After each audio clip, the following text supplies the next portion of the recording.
From a fledgling local business with 7 employees to an international firm with 6,000 employees across 9 countries.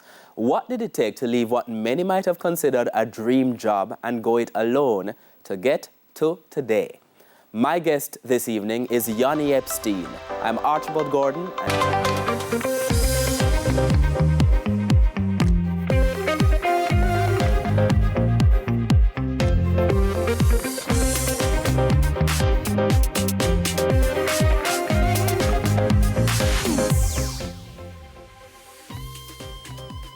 Yoni Epstein, welcome to Profile. Thank you. So 6,000 employees across 9 countries. When you look at how far your company has grown since you started out with just 7 employees, how do you feel? You know, I feel very proud. I feel proud of the fact that, this is a company that started out of Montego Bay, Jamaica, and has been built by Jamaicans. And we have certainly shown the industry and the world that, although Jamaica little with Talawa, we have built an international business over the last 10 years, competing against some of the largest companies in the world, all built by Jamaicans. I want to talk a little bit about the road to there, because we often have a sort of sense of what we think success looks like. So let's dial it back a bit and talk first about the family life, because our notion of what that perfect family life should be is mother and father and, sort of nuclear family. But you grew up in a split household. Yes. So when I was about 10 years old, my parents split. So, lived with our mother full time, and then spent, weekends and holidays and other, recreational time with my father. We went to high school in Mandeville at Bel Air. So most of the time actually in the week was spent with, I guess, our high school boarding family, so to speak. And then on the weekends at home. But yeah, that was, I have 2 brothers. Both of them are younger than me. And then, after about 8 years or so at Bel Air, went to the U.S. To start my university journey at that point.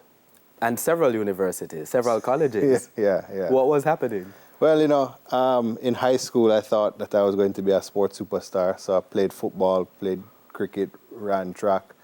Figured that I would have gotten a scholarship to go into university. Never played out that way.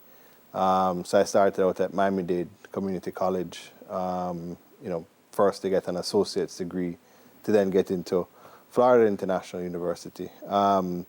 And decided that I wanted to do hospitality management. I'd spent summers working in the hotel industry, in entertainment, so I figured that's where I wanted to spend my time.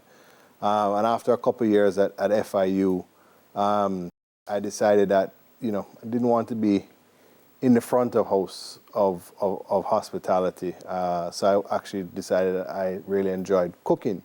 And I enjoyed the technical aspect of school, not so much the theory aspect of school. So I went to Johnson & Wales University to study culinary arts. And then from there, Johnson & Wales was it's a different type of school. Like I said, it's more technical. So you had 6 semesters to do the degree, and you spent 4 of them technical and 2 of them in theory. And your classes were 7 days straight of one particular subject from 7 a.m. to 1 p.m. And if you missed 2 days out of the 7 days, they automatically fail you. And you had to retake that course at some point, obviously at your cost, an additional cost. So my first 2 semesters were flawless. I mean, I was getting like 3.9, 4.0 GPAs. I'd never seen grades like that in my life. And then I had 2 semesters of theory thereafter, and I kept just not having a drive to go to school. And at that point, I started getting an odd job here and there in the U.S., working in restaurants and things of that nature to pass the time. And then in 2004, Adam Stewart, who's a childhood friend of mine, said, we want to open a reservation center for Sandals in Jamaica, and I'd love somebody who knew reservations and knew us, the family, and knew the company, to run it. And in college, one of the odd jobs that I had was Working with Sandals. Working with Sandals in reservations. So, you know, it was a natural fit. And I obviously at the time, I realized I wasn't really going anywhere fast. I was 24, it was time to start my life.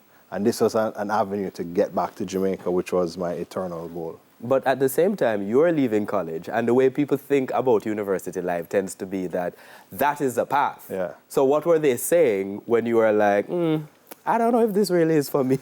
So, well, you know, my father supported me. My mother said, I disagree with you wholeheartedly. She said, get the degree. Yeah, but she says, you're a big man, and I can't stop you, so you're on your own. Basically, off the payroll. Don't come ask me for anything, but you know, if you think you can figure it out, go. It's your time. So when you started that job then, which would have been the precursor to, you know, going off on your own, you would have been working at a brand that was developing at the same time, developing rapidly, as a matter of fact. What were you learning at Sandals, having come back to Jamaica in 2004, that would set the stage for what was next in life? Well, you know, it was the, as I may have said, the Butch Stewart School of Life, right? Which is, you work hard, you play hard.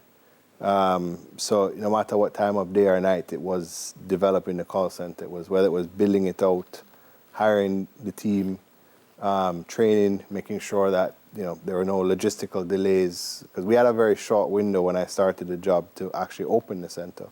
And it opened with like 15 people. So we didn't really know how successful or not, but we figured it would be successful because when you think about from their perspective, having a Jamaican sell a Caribbean product, who better to sell that than a Jamaican, you know, or a Caribbean person. So we knew from that perspective it would be success, but it was non-stop work day and night to ensure that we opened by the 15th of January that following year in 2005, so that we met the busy season and we had the right amount of staff to be able to make the reservations for that coming, you know, winter season. When you say work hard, play hard, what was that relationship with Butch Stewart like? You know, they in Sandals, the play hard aspect is selling the product.